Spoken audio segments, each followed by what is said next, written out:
If you'd like to support this podcast, you can do so by visiting kriskarl.com/podcast, where you'll find links to both Patreon and PayPal, where you can make donations. Any and all support is massively appreciated, and a huge thank you to everyone that has supported thus far.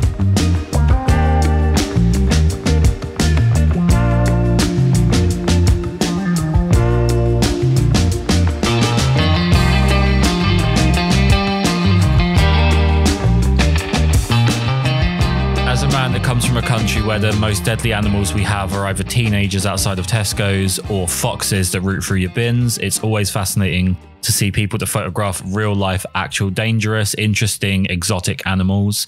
But before we get into any of that, let's start off with photography. So why did you pick up a camera in the first place? What made you interested in photography? I was living in Canada, and it's kind of a odd story, but I was skydiving. And I wanted to become a skydiving photographer to help pay for my jumps. So my grandfather had a bunch of old equipment that was just sitting in his garage, kind of collecting dust.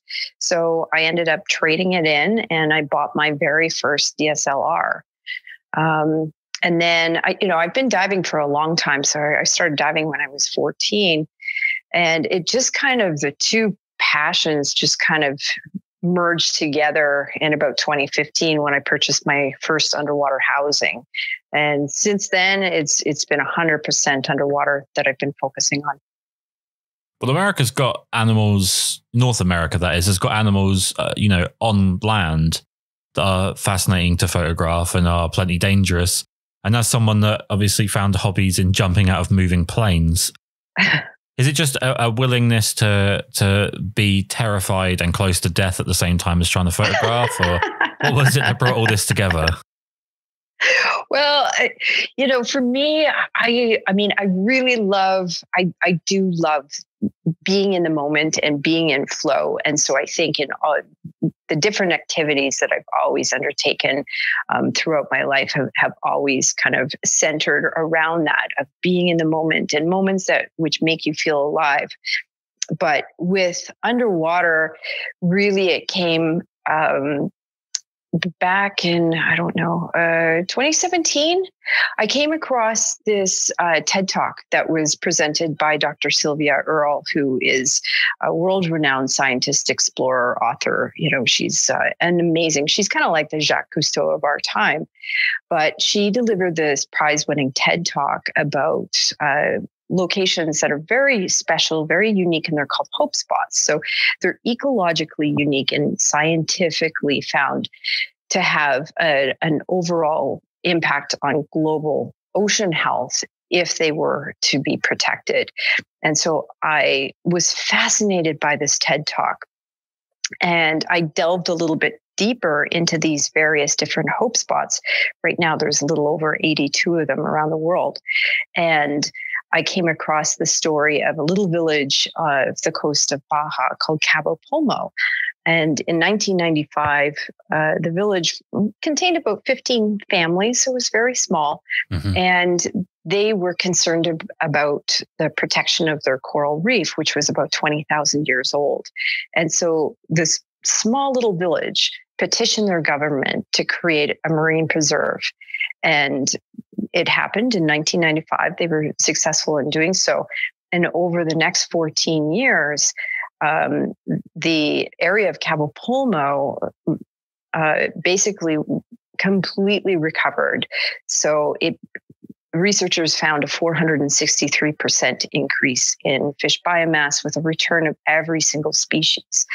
So I was really inspired by their story of how, this little village could have such power and really had that fortitude and courage to kind of, take marine protection and marine conservation into their own hands and do something about it.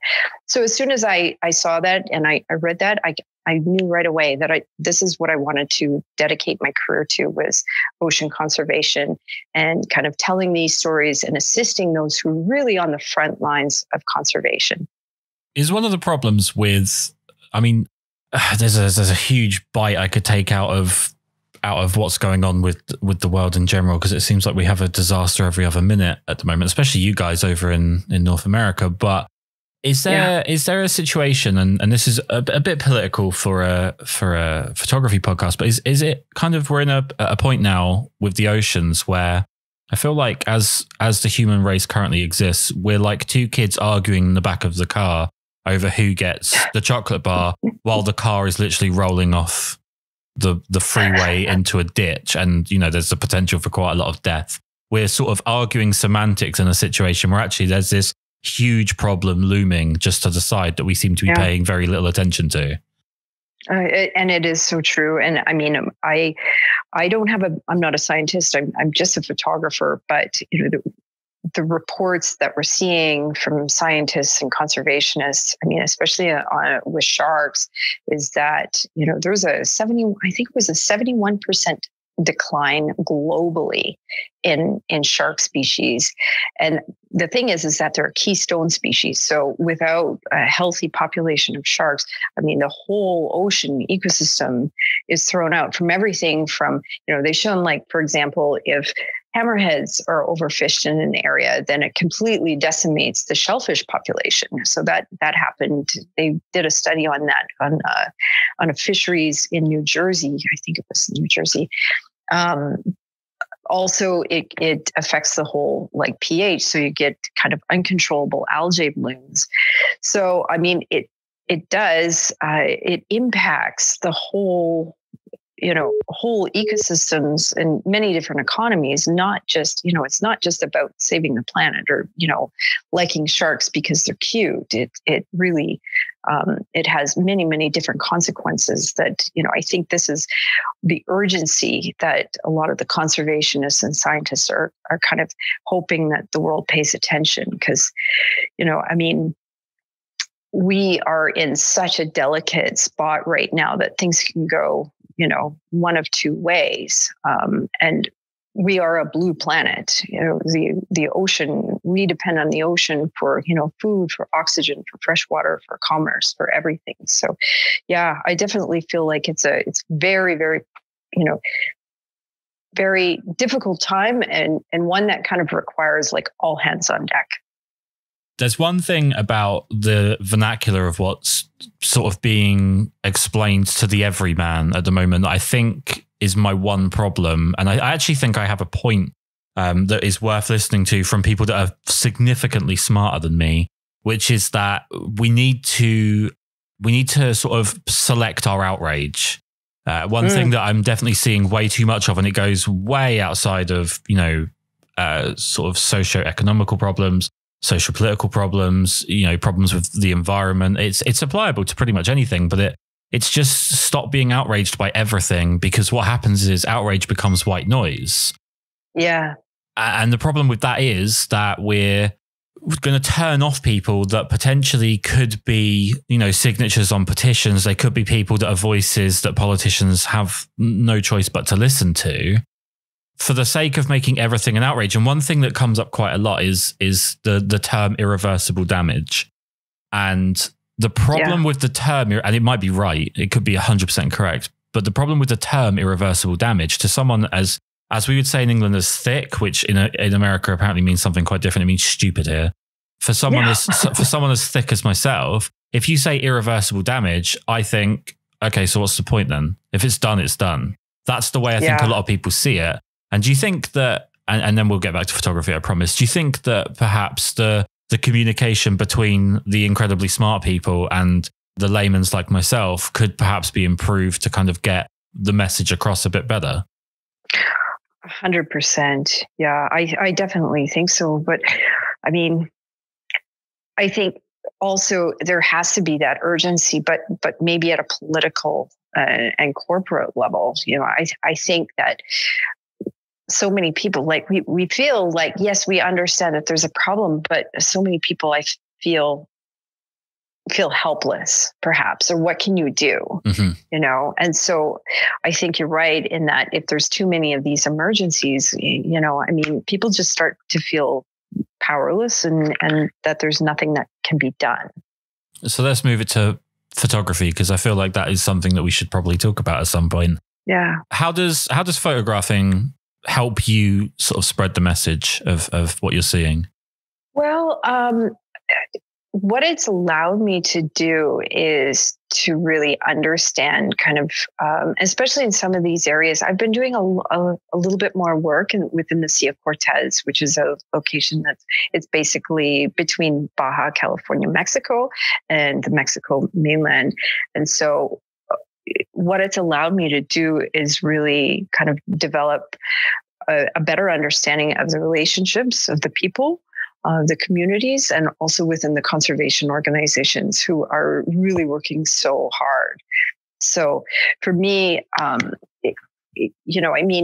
taking photographs of pretty wildlife or sharks or whatever it is one thing, but it doesn't really do anything unless I'm able to really help the people who are on the front lines. And so that's something that I've been really trying to focus more and more on, is by, doing as much as I can to directly help the people who, like the biologists and the conservationists and, even the fishermen and the locals, to really help them. And photography is one way of doing that, is by capturing attention through photographs and through being able to tell the story. So that's kind of been my goal. Well, I photograph generally people, weddings, portraits, headshots, whatever. And they're an interesting animal, and there's quite a lot of etiquette involved with dealing with people. They can be, relatively poorly behaved on occasions, or you can have to deal with certain mood issues, or maybe even hormones being an issue. I can only imagine. In terms of photographing, let's jump with sharks. I jumped the gun at the beginning by mentioning Shark Week, so I'm going to talk about sharks. When it comes to just sharks in general, obviously there's huge differences between different types of sharks. But what's your etiquette what does your etiquette have to be like to photograph sharks? Like what do you have to do outside of being a photographer? Like, what do you have to do to be able to A, encourage them to come close enough for you to photograph them, and B, not piss them off so you get eaten? Well, I mean, number one, there are definitely rules, and each species is different. They each have a different vibe, which is one of the things that I absolutely love about them. So it depends on the shark. It depends on the behavior. Even if there's, for example, if they're aggregating or the species. So you have to have a little bit of knowledge. The rule number one is always maintain eye contact with them.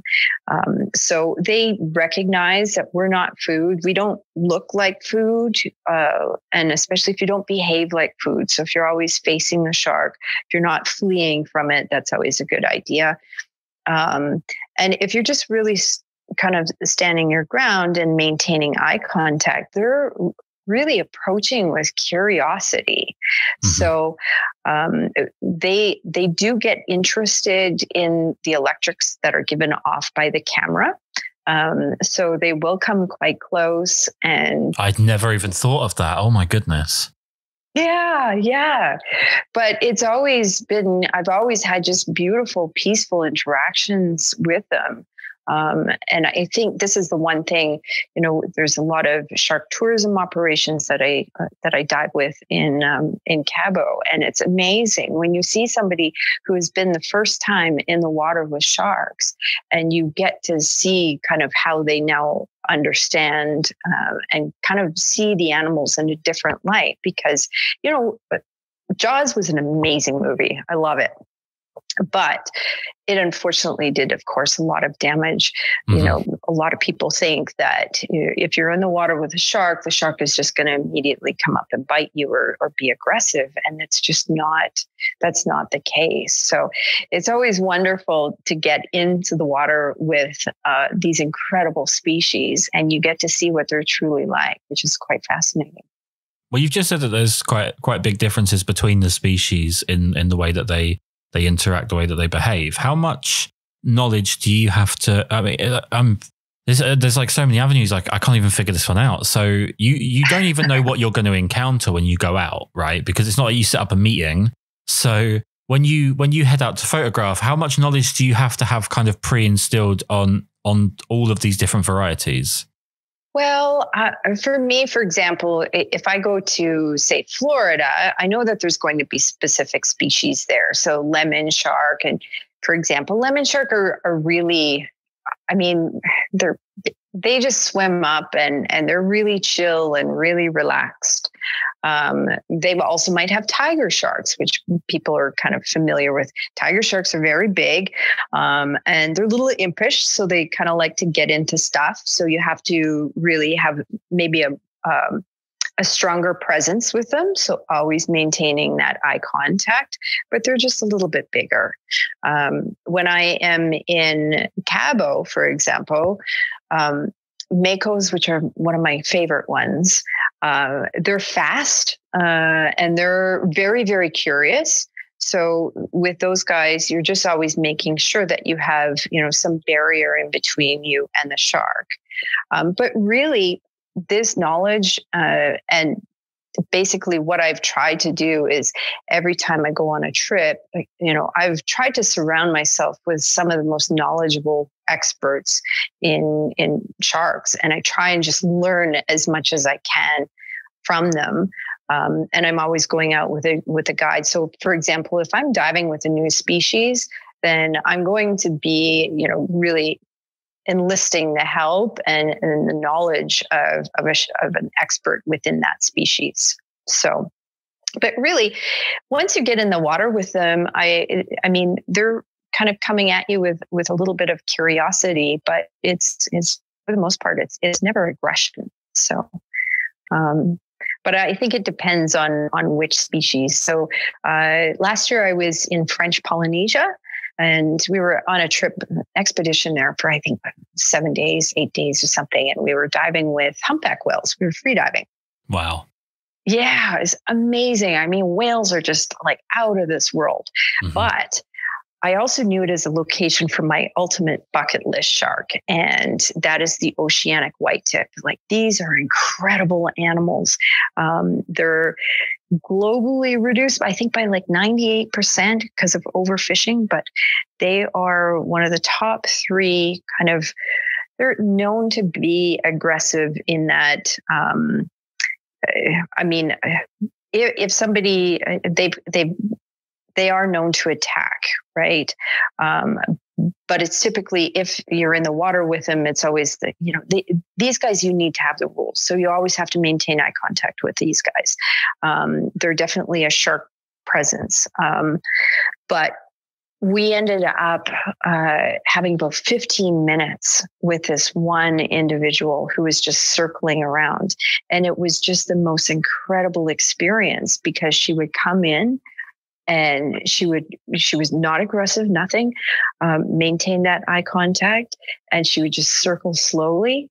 And then within 15 minutes, she was gone. But it was amazing because you have all these animals who, like for me, what was kind of going through my mind is I was soaking in the moment thinking, man, you know what? This is a critically endangered species. And this might be my only opportunity in my lifetime, and I hope not, but it might be the only opportunity in my lifetime to see this animal because they're disappearing so quickly. Well, one thing we've learned from the last sort of 12-ish months, if the pandemic's taught us anything, is that humans are really bad at following instructions, and they're pretty bad at just being able to control themselves in a manner that's actually in any way considerate of other human beings, let alone other animals. When it comes to this etiquette, and obviously with what you're saying and the way you go about it, it seems like you're coming at it with a tremendous respect for the animals that you're photographing. Have you encountered perhaps people that don't follow the same rules, or that they act in a way that is completely obnoxious? Or have you had any issues like that? I have seen it. Yes, I have seen it. So it's typically a lack of education. So for example, divers who, sharks are really chill for the most part. And I think what has happened is that, people get a little bit too comfortable and too complacent. And so, for example, approaching the shark too closely, for example, touching the shark if they're not redirecting it, So I have seen situations just on video clips where that's happened and the shark has maybe, shown displays that it was not comfortable. So it will leave and things like that. But, I have seen other things, of course, shark fishing, so trophy hunting, that kind of thing, trophy fishing, that sort of thing. So, yeah, it is unfortunate, but for the most part, if you are in an area that has a large shark presence, you're always going to find people and guides who are shark lovers and shark conservationists. So typically, this tends to be people's first introduction in water. And so I think that the conservationists and the shark guides and things like that all do such a great job for the most part of really ensuring that people understand the techniques and show a respect for the shark. So it always seems like with shark diving specifically, there is such a great level of education and conservation that the guides are really trying to impart. So it's not like, it's just a carnival ride or it's just, I think that they're really taking that opportunity to use it as an educational tool as much as possible. So that really has helped in benefiting the sharks, I think. Well, with every form of photography, and I think with everything that anyone tries to do, there's always hidden challenges. And I photograph weddings. Generally speaking, people talk about bridezillas or issues with incredibly diva-ish brides. It's actually a really minimal side of the job. I've probably only encountered 4 or 5 in the 350-ish weddings that I've photographed. Quite often, you actually find the mother of the groom tends to be a lot more likely. Really? Yeah, it's a bizarre thing. And kind of similar to what you're saying about people that get a little bit too confident. I've certainly seen some photographers and videographers get a little bit too confident with people that aren't the bride, and it's backfired on them. With photographing marine life and, the diving and I'm imagining the fitness has to be absolutely insane. What are the hidden challenges of what you do? That's a great question. Well, conditions are, you really have to be, I think for me, it's challenging when I'm less in control of the actual environment. So, you're kind of, it's more of a passive style of shooting because you really don't have control. You don't have control about the conditions such as current. Sometimes the current has been ripping. And for example, on one dive, I was in, it was in Cocos Island, which is a little island that's a little outside of Costa Rica, I think 340 miles or something like that. And this was this one dive site called Alcyon, and amazing site. It was actually, named by Jacques Cousteau. Amazing site, but the current is absolutely ripping there. And so we were just about to fall off the back of the Zodiac to get down to the site. And I do a back roll off the Zodiac and try and get down. And the current just takes my camera and uses it like a sail. And within 3 seconds, I'm like whisked away and wasn't able to get back down to the site. So it's things like that where you're trying to struggle with so many different things. The lighting is always challenging. Of course you have the marine life.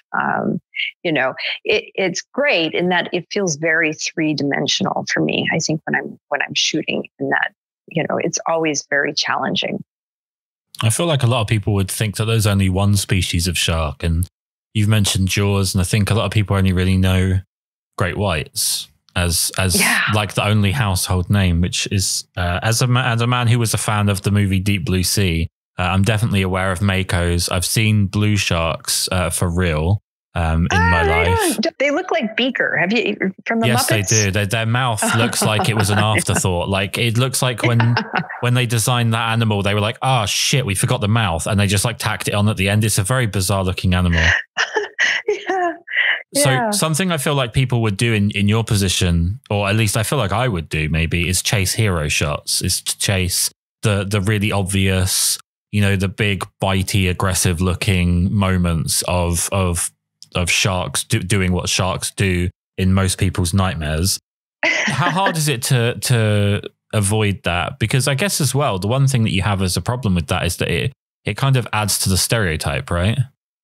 It does. I mean, but also, I mean, when you think of how wildly successful and popular Shark Week is, people love it. So people love the wide open, the sharks being shark shots.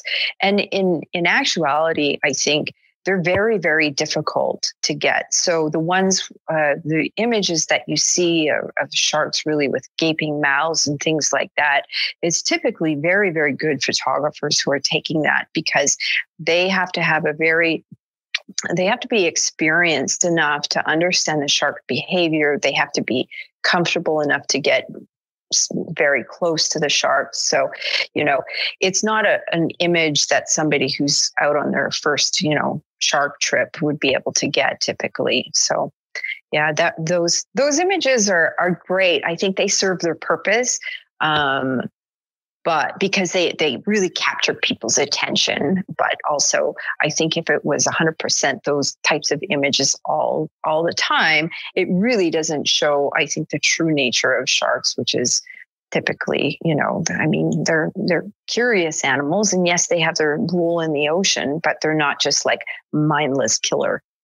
Yeah, I think that's just the Hollywood version of it. One thing I find with photography, and if you ever find yourself bored and want to do a search on YouTube for just photography fails, it tends to almost always show people who are way too focused on what they're photographing to sense the danger that's around them.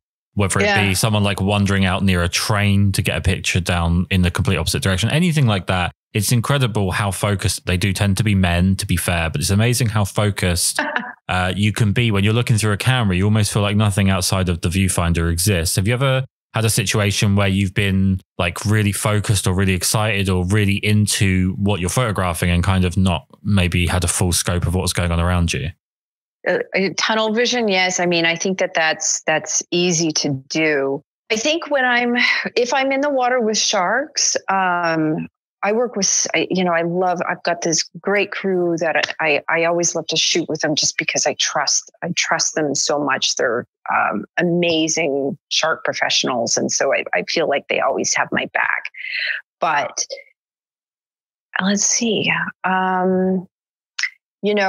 Another species that tends to be a little bit more impish is sea lions. So I'm from Canada, as I mentioned, and, I've done some work in this one little island called Hornby Island, which is an amazing little location. And during the winter time, they have massive colonies of giant sea lions. And these are juveniles.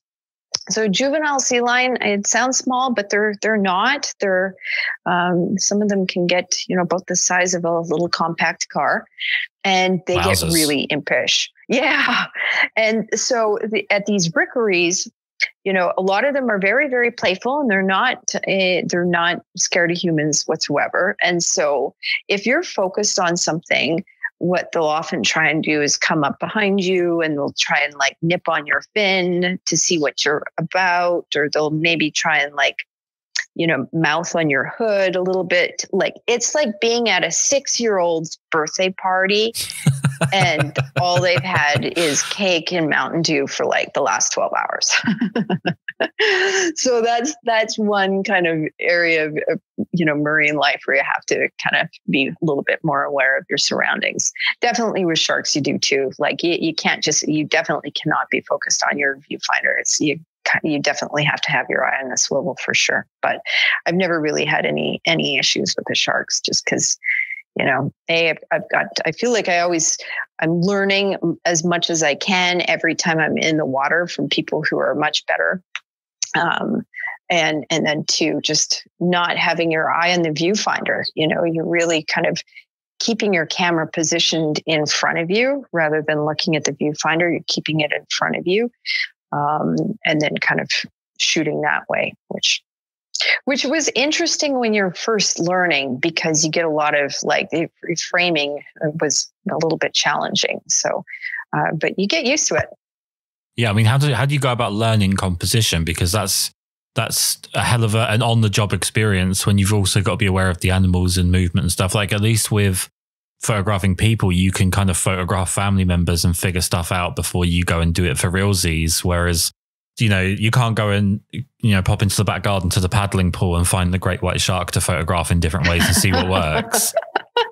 Yeah, well, and this is the thing, because everything is moving. You know, you're on a 3-dimensional plane. Everything is moving. The animals are moving. So it's not, you can't say, hey, just hold still. Can you move to the left a little? No, you know, you really have to just, you know, shoot on the fly. And a lot of it is just experience. So, you know, thank goodness it's a digital age, because I've got a lot of really, really awful shots. Well, yeah. I mean, I feel better about the bad ones that I've got, but I'm not really contesting with sharks. Let's talk about gear. As a rule, generally speaking, on the podcast, I don't talk about gear because the majority of the time it's just middle-aged wannabe car salesman talking about how many megapixels they've got, and it's quite boring. But gear in your situation, I couldn't actually go out and do what you do with what I have right now. So firstly, because I'm in England and all of our water here is brown and cold and is about inviting as a cup of cold sick. But if I wanted to go out and photograph underwater, you know, what gear have you got to have to go and do what you do? Yeah. Well, I mean, a lot of people can start out first using just even a GoPro. GoPros right now are amazing. But once you get a little bit more into it, then you're looking at a DSLR, your camera, and then the housing. So the housing is it's camera specific, and it's kind of a hard external shell that's water pressured. It's usually depth rated to, you know, a couple 100 feet. And then that allows you full manual control. So, you know, underwater cameras and underwater photography, you know, it can be, especially once you start getting into it, it's definitely pricey, just because the housings themselves are, you know, fairly expensive. And then you have an acrylic dome or a glass dome that goes in front of your camera lens, and that's what allows it to focus and protects that lens. So, you know, lots of different pieces of equipment to purchase. But if you just want to get going, little GoPro is great. You need to put on like a red filter on there, a color correcting filter. And they even have some kind of like mid-range ones, which are a little bit up from like a GoPro, but they incorporate the camera inside, and then a little bit more of a, you know, a consumer version of a housing. So those ones are, you know, a couple $100. So you can get into it relatively cheaply, but by the time, if you want to take it serious, it can be a pretty significant investment. Well, it's a pretty good combination of two incredibly expensive hobbies. So yeah, right. Yeah, I mean that's really picking them. In terms of focal length, are you limited because of that dome in front of your lens? Are you limited in what your focal length can be?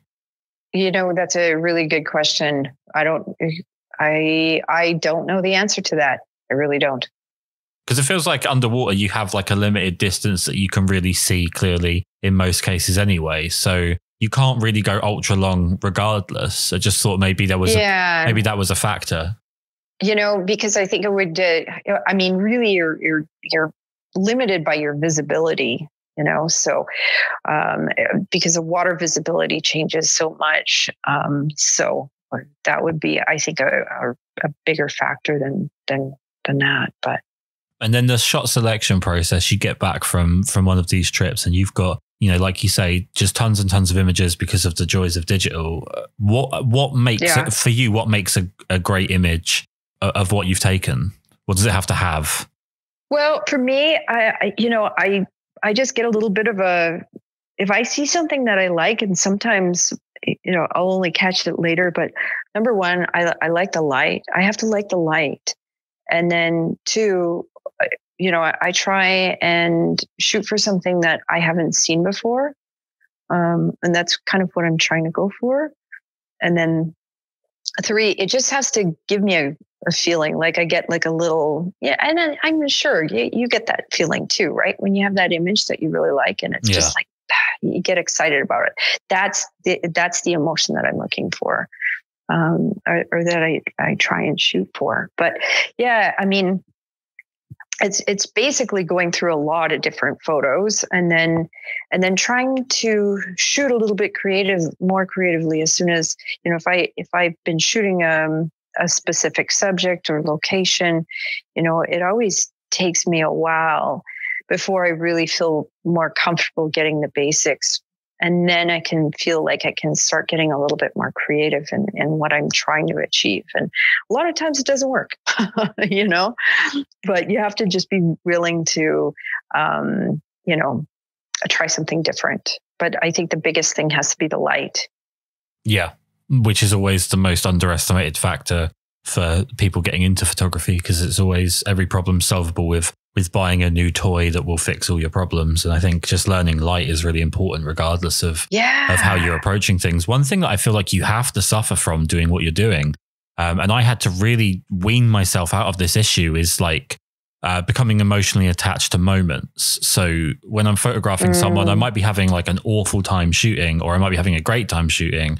And the images, I would negatively or positively look on images based on my emotion of what was going on at the time that I took the image, as opposed to what the image actually is to the person that's not going to understand that emotion. Do you ever have that? Because I feel like there must be such a rush of enjoyment of what you're doing that you could end up getting attached to images that maybe aren't living up, or vice versa. Absolutely. Yes. Because there's such a personal connection. Like, for example, when I was photographing humpbacks, so I haven't done, that was my first whale trip. I don't photograph a lot of whales.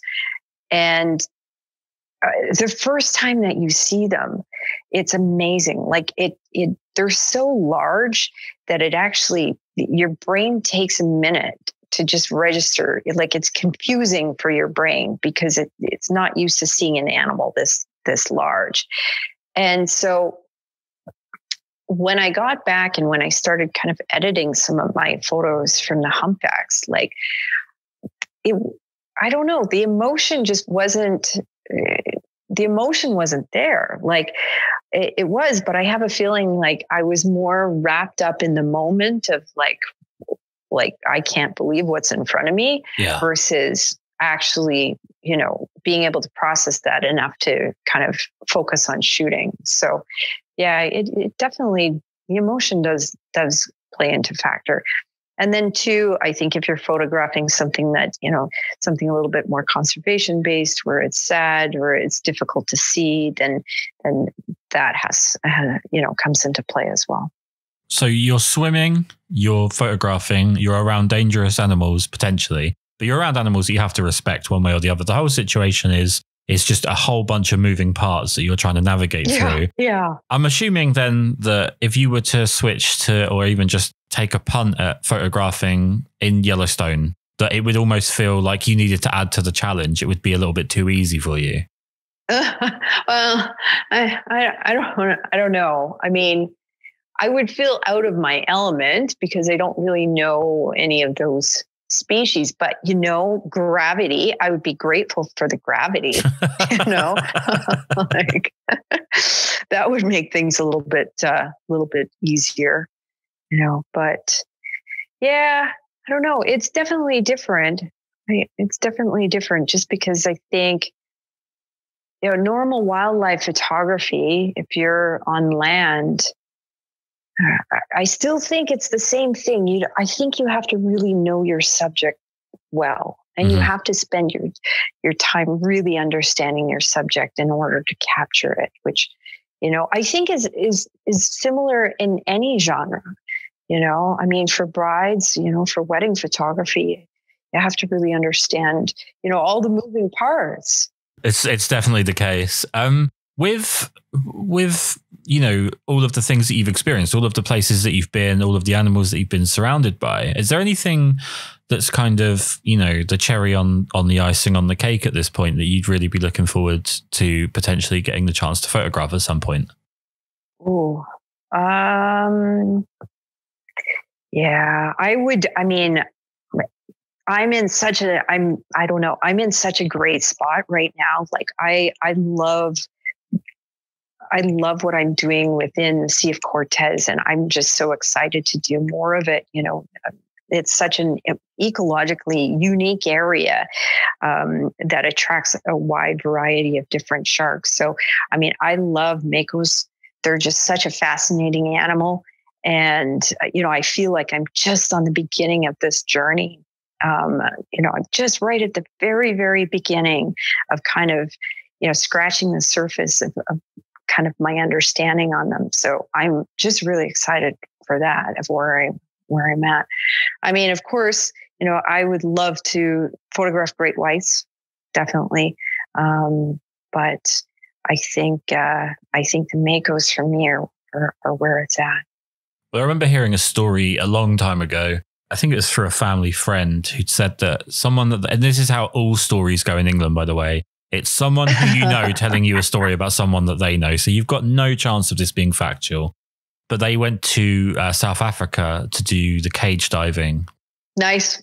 Yeah, and they were very excited about it. And what ended up happening was they were just robbed on a boat, and then that was it. And I actually thought there was something like, it was the story. I'm not going to go into the whole story because it's obviously not the most lighthearted thing in the world, but I laughed so hard because I love this idea of being like all apprehensive and nervous. You're about to meet an apex predator. You're about to see something that you have, like, as a human being, we feel like we control everything, but this is an animal that you have no hope one-on-one of being in control of. You just have to hope that you can mitigate the situation, and you just end up getting robbed by a human. I always thought that was just such a funny story.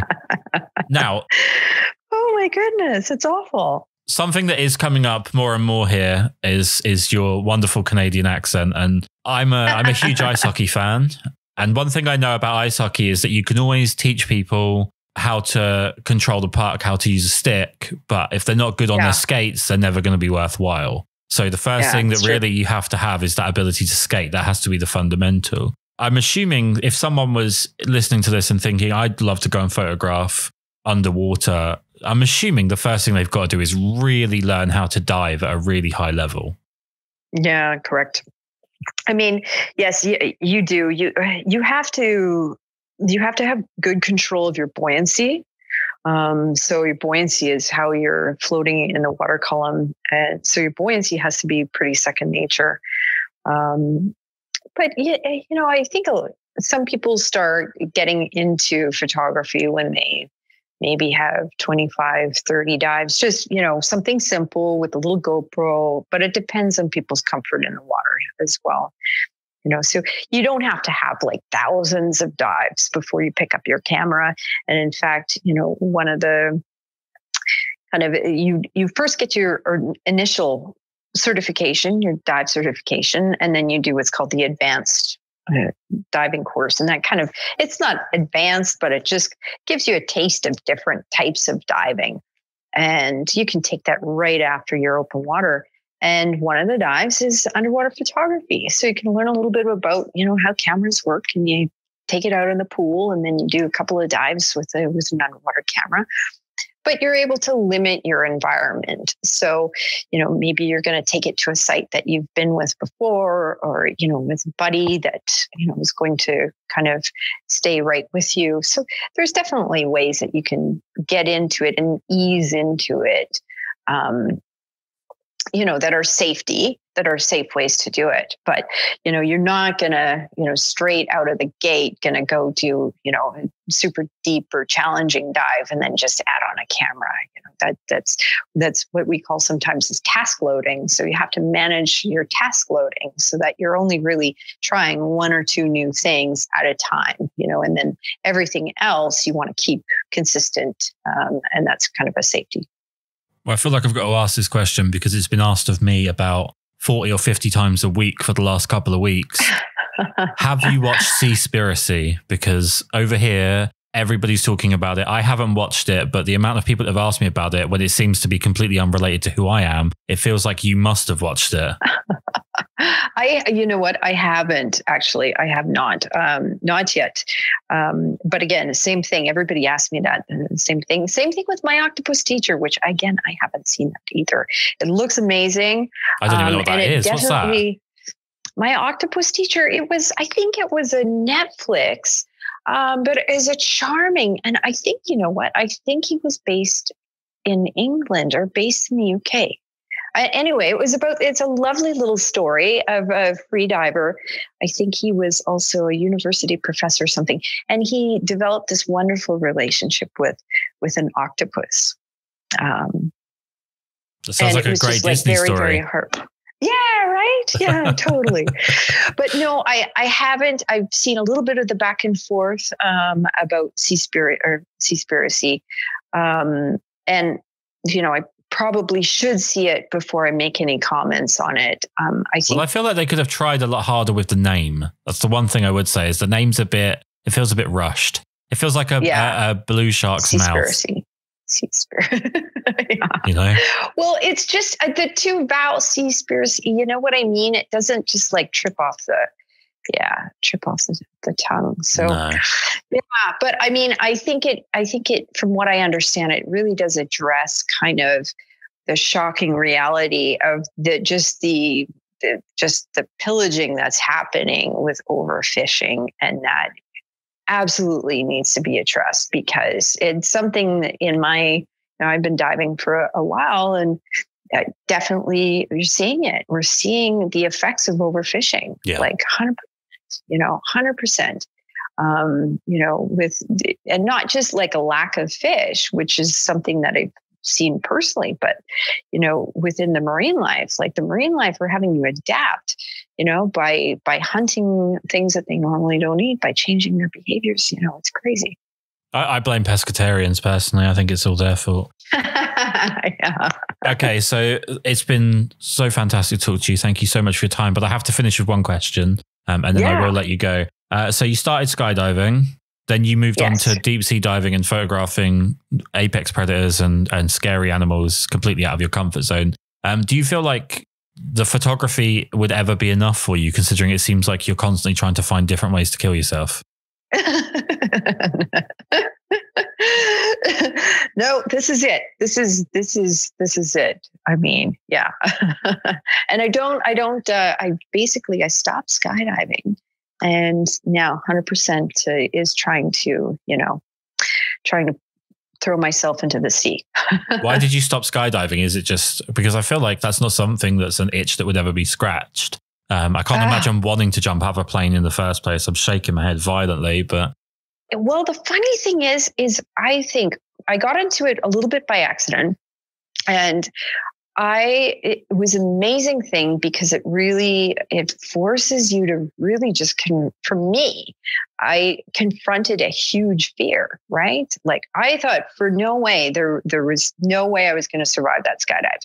And when I was just stepping outside of that plane for the very first time, facing an incredible amount of fear and doing it anyway, man, that year I accomplished more in 6 months to a year than I think I had in the previous 5 years, just because it changed my feelings on fear.